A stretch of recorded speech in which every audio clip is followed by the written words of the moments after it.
आज का टॉपिक जैसे third year DNA finger printing.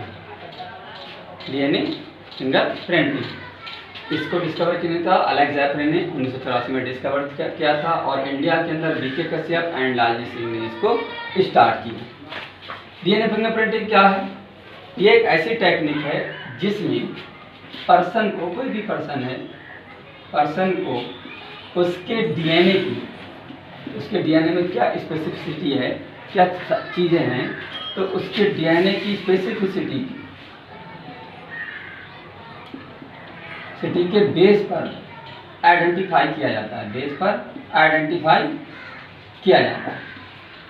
इस पर किसी भी चाइल्ड के अंदर, अगर एक और बात करें हम, किसी भी पर्सन, कोई भी पर्सन है, उसकी कोई भी सेल हो, चाहे कोई भी सेल हो, चाहे टिश्यू हो, चाहे बॉडी ऑर्गन हो, किसी एक पर्सन की, जैसे माना मैं हूँ, मेरी सारी सेल्स की, सारे टिश्यू की, सारे बॉडी ऑर्गन की, सबकी डीएनए फिंगरप्रिंटिंग सेम हो। इसी तरीके दो अलग अलग पर्सन की, चाहे वो कोई भी हो, उनकी डीएनए फिंगरप्रिंटिंग डिफरेंट होगी। डीएनए फिंगरप्रिंटिंग में किसी भी चाइल्ड के, कोई भी चाइल्ड है, उसकी जो डीएनए फिंगरप्रिंटिंग है उसके अंदर 6 टैंडम उसकी मदर से आते हैं और 4 टैंडम उसके फादर से आते हैं। इसलिए वो अपनी मदर और फादर से मैच तो करता है, लेकिन उसके जैसे 100% डीएनए फिंगरप्रिंटिंग नहीं होती। ठीक है, अब बात करते हैं टेक्निक ऑफ डीएनए फिंगरप्रिंटिंग। ये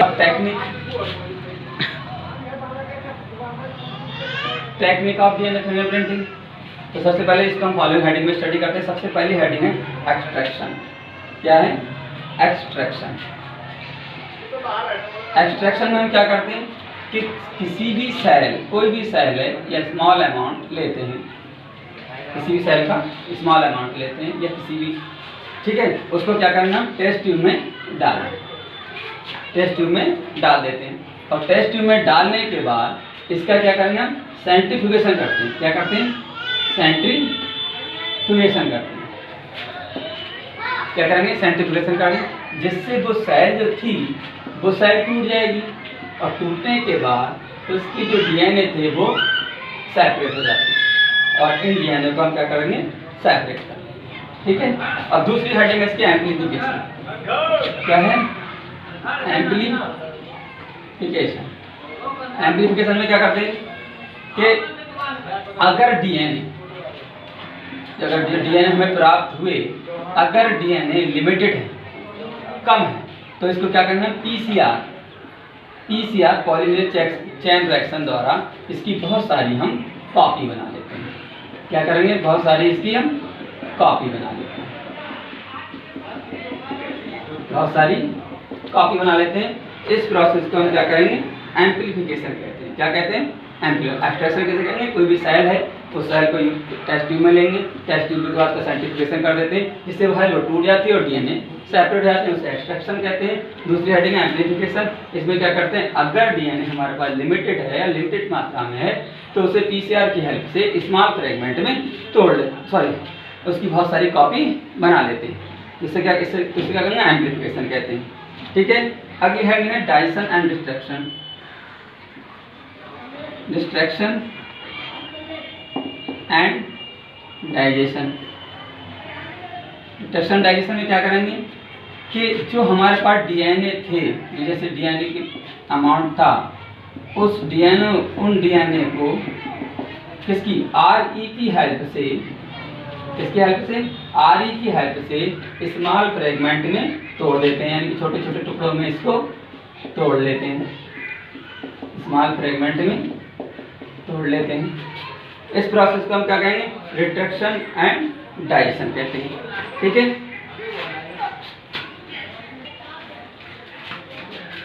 separation of DNA fragment. Number 4, separation of DNA fragment.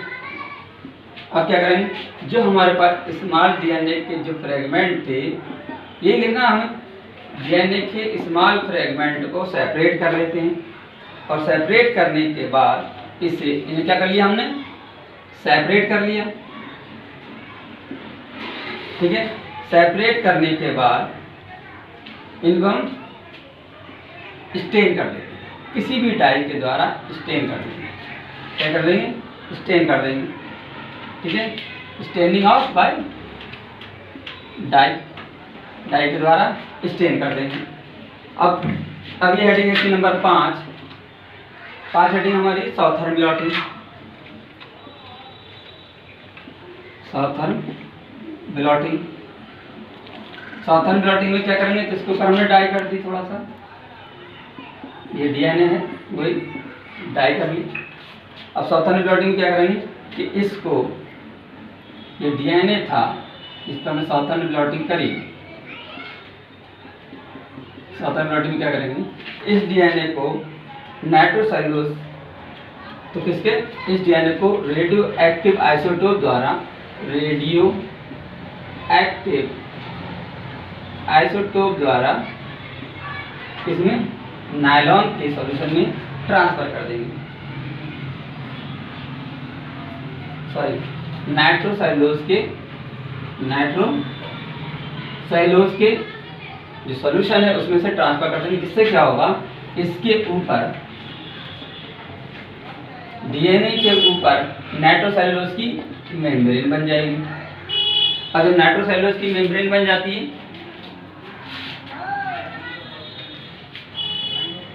Nitrocellulose की मेम्ब्रेन बन गई, अब फिर इसे दोबारा से इसी को, तो ये हमारा ये हो गया, नाइट्रोसेल्यूलोज की मेम्ब्रेन तो बनी हुई है, ये नाइट्रोसेल्यूलोज की मेम्ब्रेन बन गई, ठीक है।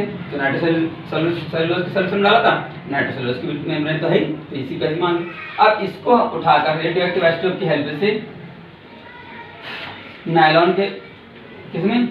नायलॉन के सॉल्यूशन में डाल देंगे, जिससे क्या होगा? इसके ऊपर नायलॉन की मेम्ब्रेन बन जाएगी। क्या बन जाएगी? नायलॉन की मेम्ब्रेन बन जाती है।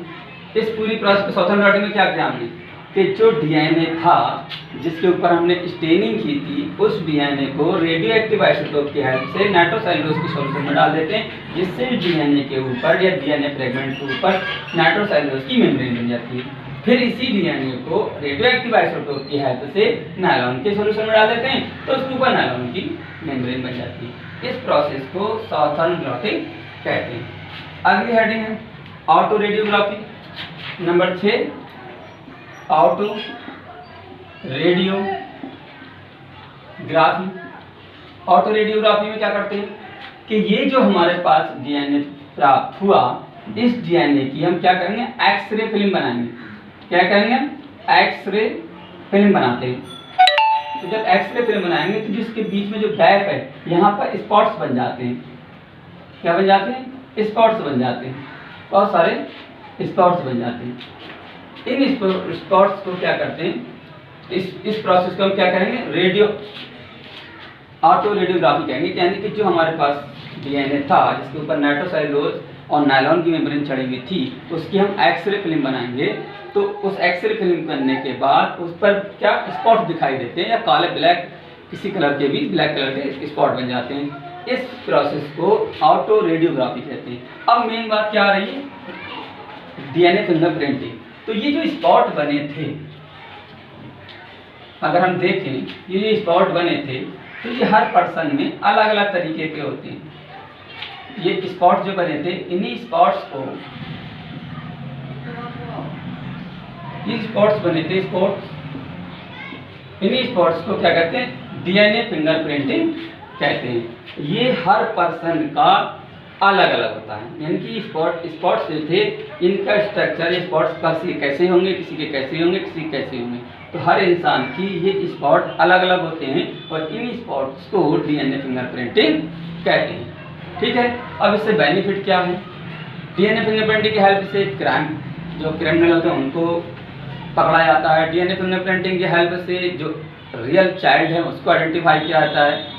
डीएनए फिंगरप्रिंटिंग की हेल्प से बहुत सारी डिजीज को एम्ब्रियो के अंदर जब हैं उसी टाइम उनका डिजीज का पता लगाकर उनको खत्म किया जाता है, एक्सेट्रा। ठीक है, ओके।